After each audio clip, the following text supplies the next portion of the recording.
What's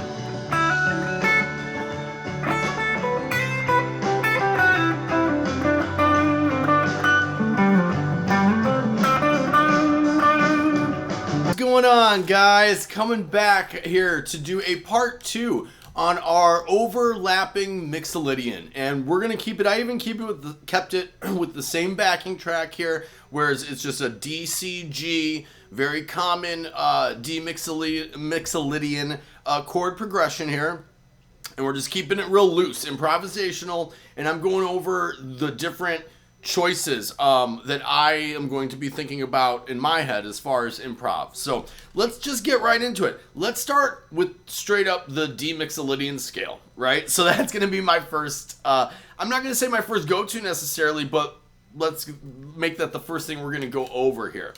So in this position, because we already did position 1,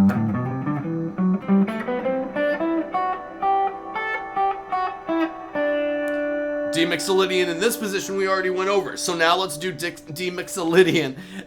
I can't talk today, you guys. Let's do D Mixolydian in second position, which is going to be essentially your A Phrygian pattern, okay? But this is what we're going to be thinking out of. So we've got on our E string, low E, 5, 7, 8. And then we're going to have 5, 7, 9 on our A and on our D string. We're just going to go with 5 and 7, excuse me, on our G string. And then we're going to repeat 5, 7, 8 on both our B and our E string, high E string. So we're going to use that position of the D Mixolydian. Now there's going to be some other ways you can use it, because you do have your D right here rooted. So you can also approach it in a few ways, but we're just kind of looking at this part of the fretboard and all the notes available, right? So that's going to be the best way to kind of look at it there. So now let's look at what else we might pull to it in this position. So now we can always use our trusty D minor pentatonic, right? So in this position, it's going to be,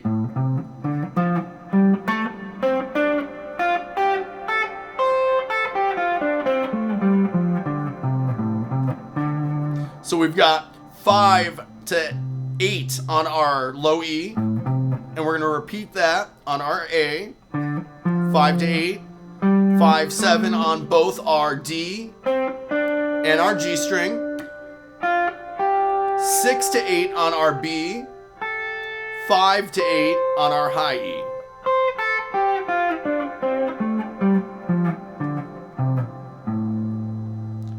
Now, as you guys know, I also will pull from the from the D major pentatonic. However, that is outlining the D Mixolydian as well. So it's not like you're really changing the notes here. You're just kind of changing the approach a little bit and the patterns and how you're looking at it. But another thing you can pull from.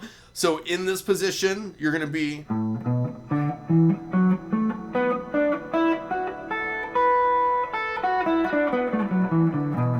so you've got 5 to 7 on your low E, 5, 7 on your A, 4, 7 on both your D and your G string, and 5 to 7 on both your B and your high E.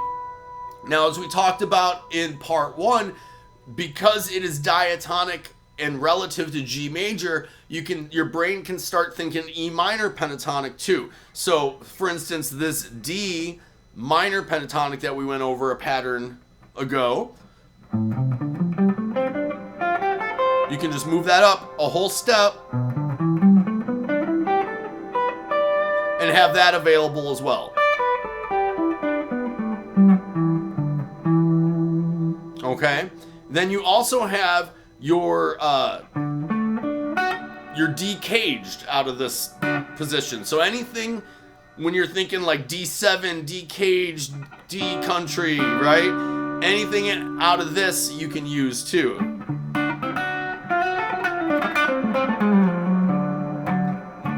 right? So feel free to use and pull from any of those sources when a D Mixolydian progression comes up. Of course, not everything works over everything. You know, pick and choose and use your ears.